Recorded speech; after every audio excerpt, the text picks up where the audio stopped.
Hello and welcome back to another episode of Steele Talkin Sports. I am Jay Steele, your host, and let's get talking.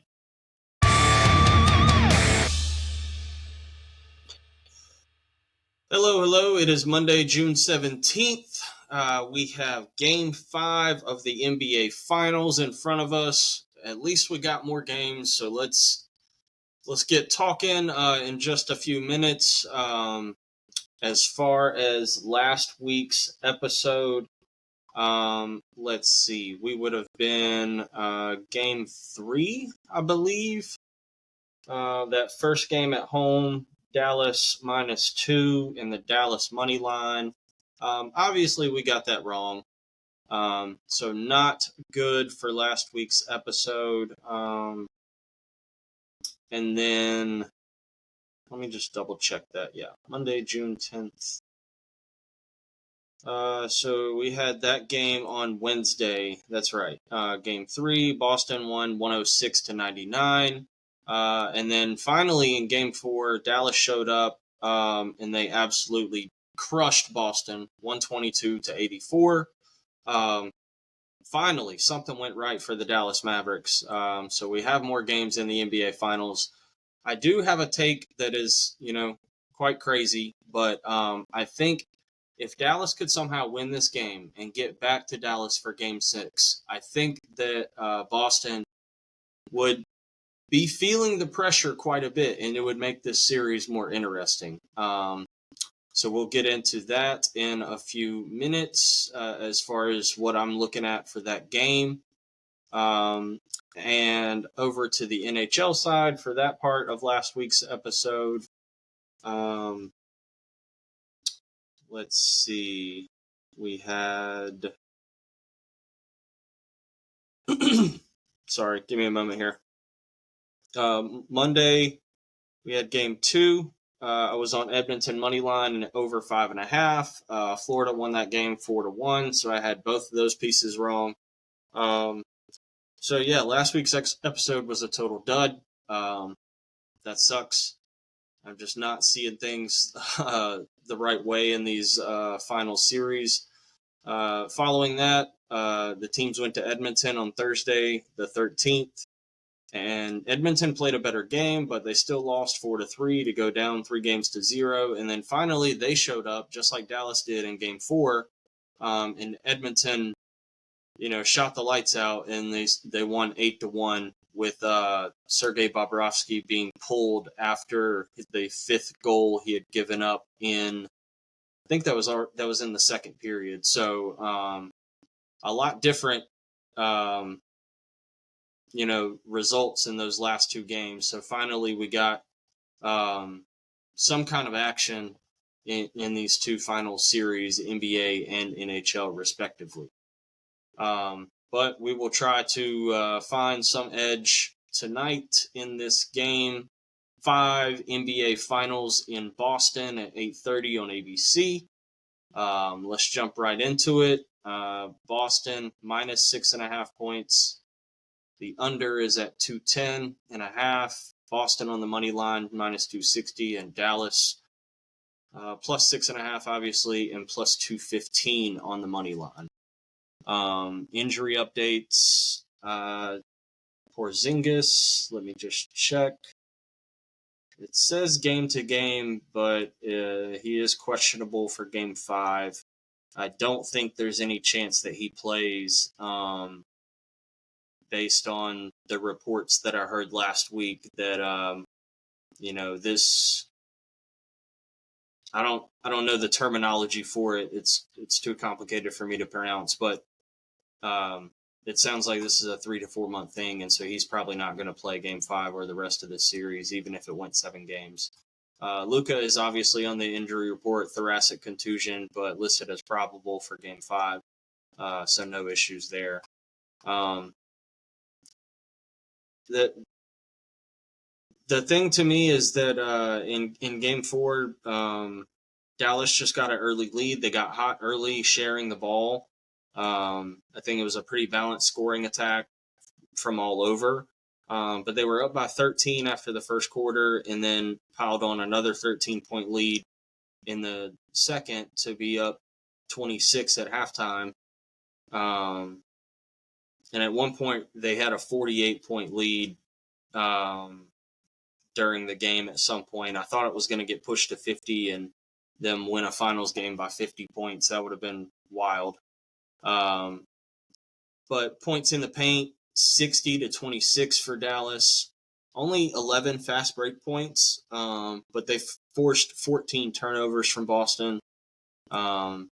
They shared the ball pretty evenly, 21 assists for Dallas, 18 for Boston.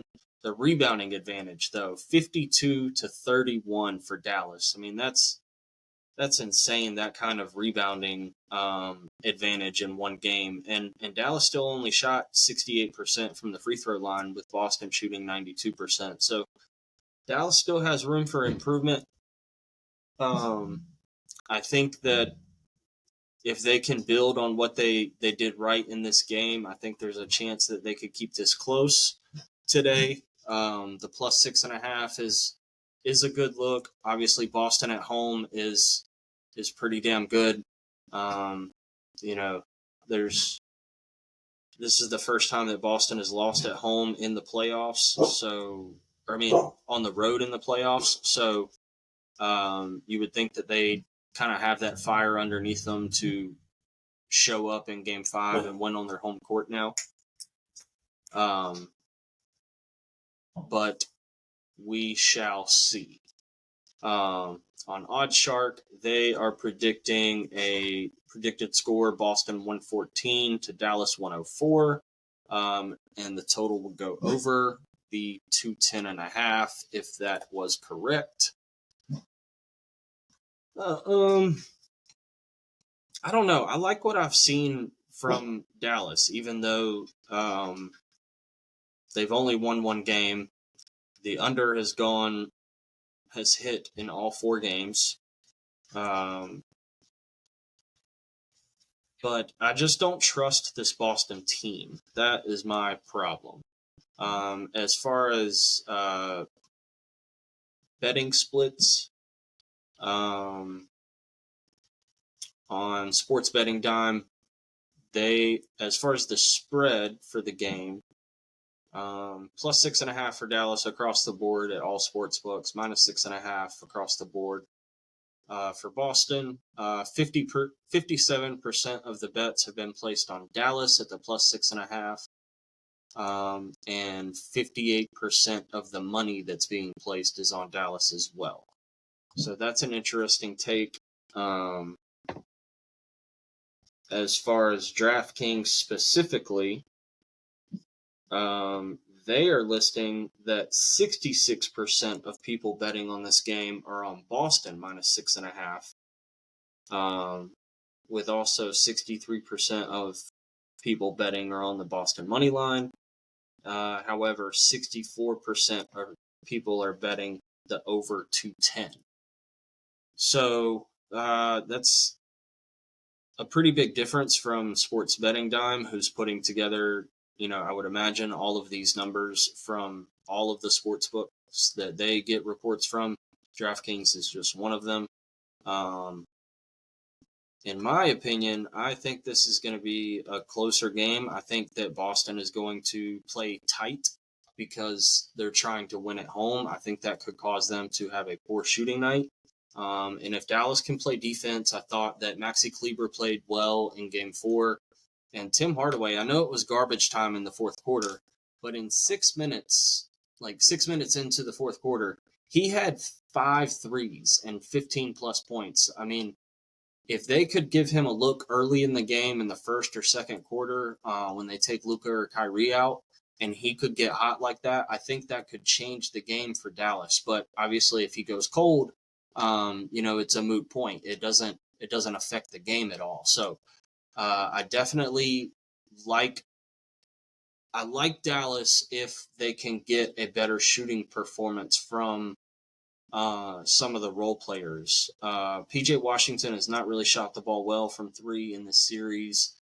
Tim Hardaway, that was like his first minutes, really. But 5 for 7 from 3. 3 rebounds and an assist in only 12 minutes. Pretty awesome if he could find a way to do that.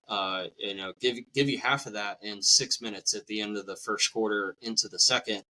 If he gives you 3 for 7, I think you'd be happy with it if you got 9 points while Kyrie and Luka were on the bench. So definitely need some kind of production out of the Dallas bench today for sure. On the Boston side, everybody just shot the ball poorly. Jason Tatum 4 for 10, Derek White 2 for 8, Jaylen Brown 3 for 12. The only bright spot was Sam Hauser. Backup garbage time, went 5 for 7, draining 4 threes, totaling 14 points. So that was a bright spot. Otherwise, Boston had nobody that shot the ball efficiently.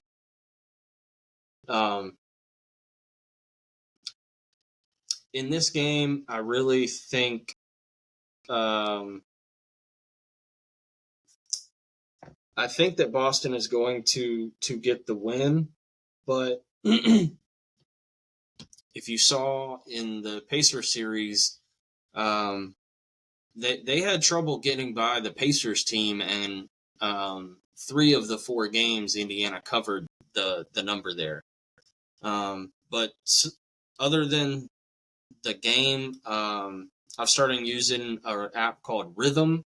It's an AI-backed sports app that helps you. It does all the work for you as far as finding props that are have the most value. So you don't have to do the hard work. You just kind of use their predictive model, and it tells you what the best things are to use. I'm in no way sponsored by Rhythm or anything like that, so this is just me telling you what I use. The app is RITHMM.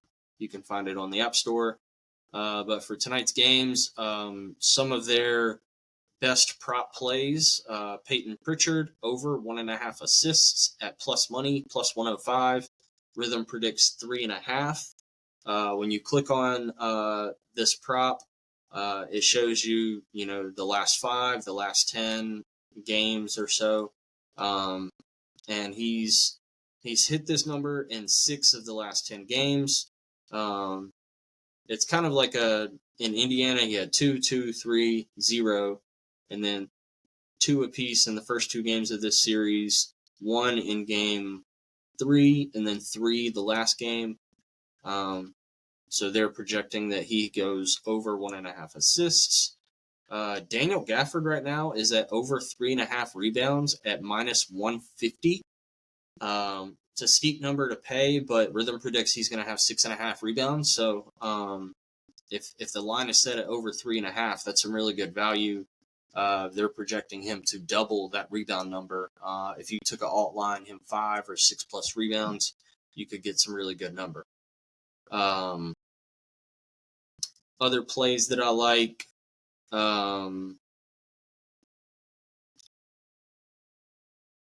they've got Kyrie Irving listed at under 23.5 points tonight at minus 102. Rhythm is predicting 18.7 points from Kyrie tonight, and this pick is, by Rhythm, predicts a 67.8% win probability. The 4 games in the series, he's had 12, 16, 35, and 21 points.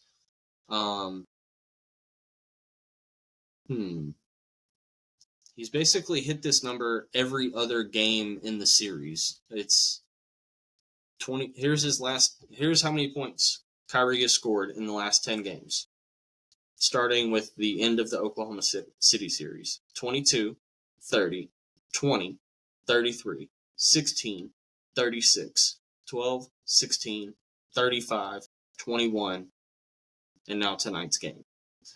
By this logic, I would tell you that he's going to go over that number.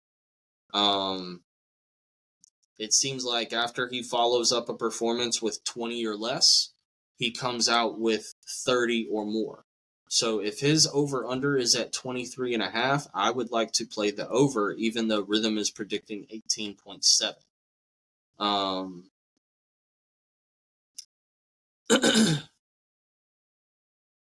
And I always like to play the 3-pointers market. It's just one of my favorites. The only thing I see with some value is PJ Washington under 1.5 at plus 118. But this could be a game that he finally gets it together. I mean, that's only asking you to make 2. He's made at least 1. And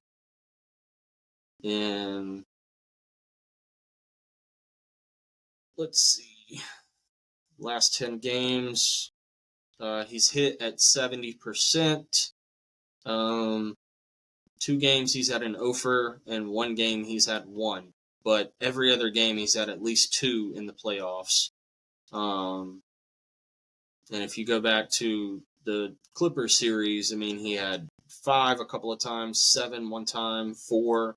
So he can easily get hot and at least get 2. So I would not like to play the under on PJ Washington if that is something that you're interested in. As far as the game, I really don't want to bet Boston. That is my whole thing. I don't like Boston. I don't want to bet Boston, so I would rather bet Dallas. But I don't know if there's a lot of value in taking the Mavericks when they could easily just go cold in the first quarter or first half, and Boston just runs away with it. I don't know if Luka can keep it together and not complain to the referees for the entire game. If he does that, I think they have a chance. If he complains about not getting fouled, I think Boston wins it easy. So that's the biggest factor in the game, I think. I don't see Boston really shooting that well with the pressure on them, so I would play the under 210. I will be playing the under, and I might go for like a player prop parlay or something, but I don't really feel comfortable either way on this game. If I had to do anything, I would say Dallas scrapes out a win and gets back to Dallas for Game 6, and then they maybe lose Game 6 on their home court, which would be awful. But that's the only thing I see of value at the Dallas plus 210 on the money line. Obviously, you can win double your money back, but it's not something that I feel confident in. But I do feel confident in the under 210. So under 210 is something that I will be on for that game. Next up, we've got Game 5 of the Oilers and Panthers. Obviously, the Oilers finally showed up, scored 8 goals in that game. In Game 4, they go back to Florida, where they've lost by 3 goals both games, 3-0 and 4-1. I don't know what to expect. They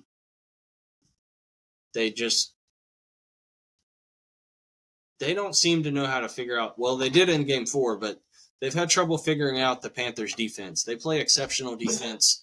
They don't give you a lot of shooting lanes, and so the shots on net has just not been up to par with the Florida Panthers. The Panthers look faster than the Oilers, and that's not something that you say a lot when you're talking about the Oilers team. It's hard to beat them with this speed, which is their best thing. But in Game 5, we've got Florida on the money line minus 135, Edmonton on the money line plus 115. The over-under is set at 5.5 goals. And if you're looking at the spread, ESPN Bet has it listed as plus 1.5 goals for Edmonton, minus 235, and minus 1.5 goals for Florida at plus 180. I've tried to play the Oilers money line or the Oilers minus 1.5 goals once or twice, and the only game that I didn't was Game 4, and I should have because they won 8-1 and they hit the over by themselves. So I kind of feel like this could be Florida's turn to do the same thing. 6-1, 6-2, really just bludgeon them on their home ice and have the rats thrown out there like they usually do. This could be a rout. So if you want like a small parlay, and it'll probably end up being like, I don't know. Let me see. It's probably easier to just do this on the phone. NHL Panthers -1.5 and the over. That is a plus 345 for you. So 10. I'm sorry. 10 would win you 44 back. I like that. That's honestly probably where I'll go. I have not had success betting Edmonton, and I don't really see them playing well on the road. I think it's going to be tough for them. I do love the Oilers. I want them to win, but I just don't see it happening in Florida on their home ice. Maybe I'm wrong, but that's how I feel about the game. Now, maybe Edmonton has figured something out. If we look at an alternate line, Edmonton the other way, -1.5 goals. And over 5.5. Oh, they won't let you parlay those together. That's shitty.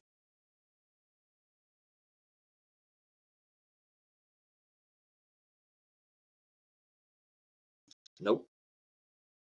Okay, so either way, Edmonton -1.5 goals is plus 260. It's even juicier odds. You can't combo it for some reason, but DraftKings is listing 79% of people betting on this game are on the Florida money line, with 21% on Edmonton, and 67% of people are betting the over 5.5 goals. Again, this game is tomorrow, Tuesday, June 18th.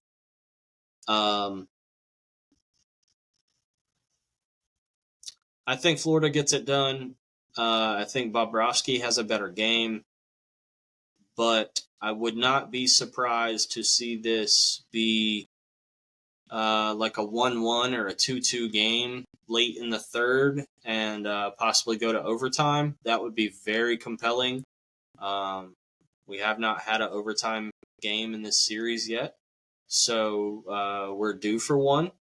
Would be pretty compelling if Florida could win on their home ice in overtime, but also it would be really awesome if Edmonton could win in overtime on their home ice, or on Florida's home ice, that is. Big things at stake. Obviously, in this do or die game, you would definitely expect McDavid to be more aggressive attacking the net like he has been the last two games. In games 2 and 3, he's gotten up at least 3 shots on goal, I think, in the first period, just trying to create chances at the net for his team. Even if he doesn't score a goal, he's looking for a rebound or an assist to get someone early in the game. I mean, in game 4, it was 3-1 Edmonton after the first period. They piled on 3 more in the second, with McDavid getting a goal and an assist in the first 5 minutes of the second period, and then another assist later in the game later in the period on a power play. And then he got a third assist in the third period. So he's definitely involved. Even when they were up 6-1, he got an assist to make it 7-1. So if you would like to play McDavid as an anytime goal scorer, that is plus 135. His shots on goal on DraftKings, over 3.5 shots at minus 110. And then his points is set at over 1.5. If you wanted to take like a Connor McDavid alt points. 2+ points is -110. 3+ points is +270. And then the team totals. That's what I wanted to look at. Edmonton's team total goals is set at over under 2.5, -120 both ways. For the Panthers, over 2.5 goals is -170. Under is under 2.5 is +130.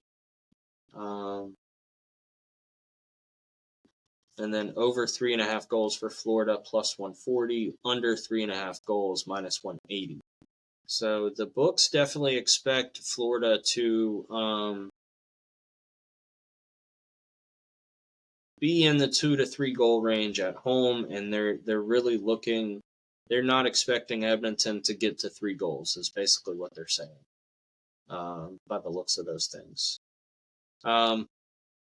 That's all that I've got. I really don't know how to pick this game.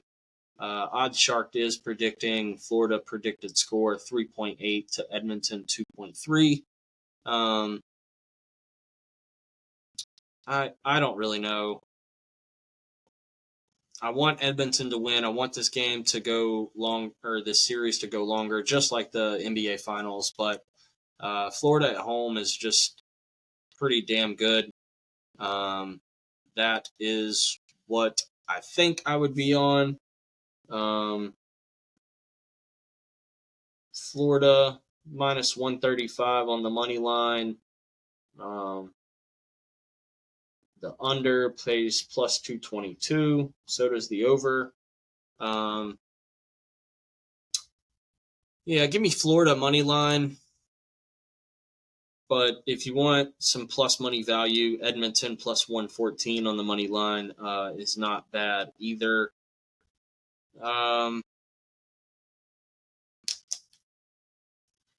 And give me the over. These teams are going to be desperate. I think there's going to be a lot of shots on goal. I would not be surprised to see another very high-scoring game. We've had... Yeah, the first 2 games were under 5.5. The last 2 games have been over 5.5. So maybe I was wrong that the scoring didn't happen early in the series. It's happening later as of now.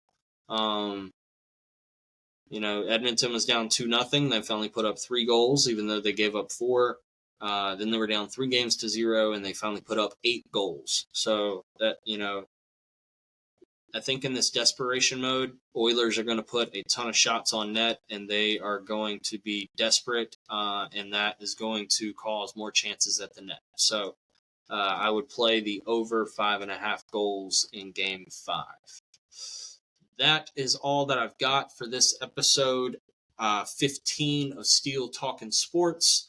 I do want to give a heads up that as these 2 series are coming to an end, I will be transitioning into NFL football. I am putting together some ideas and content for what I'm going to do leading into the NFL season. So that will be coming out soon.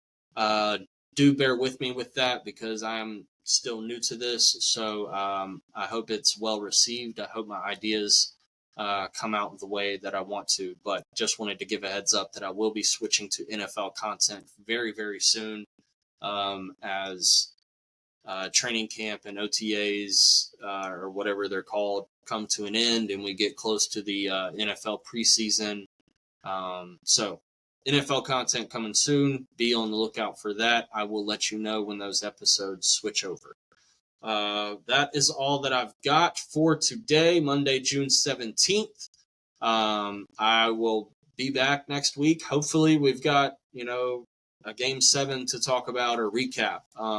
But if this is the last NBA Finals or NHL Finals game, then it's been fun, and we will switch over to a new sport because, sports still happen, and we're still talking sports. I am Jay Steele, your host. Thank you very much. Please like, subscribe, comment, whatever you can. I very much appreciate it. You can follow me on YouTube at Steele Talkin Sports.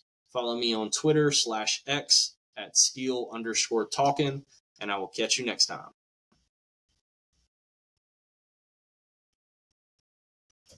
Shake and bake.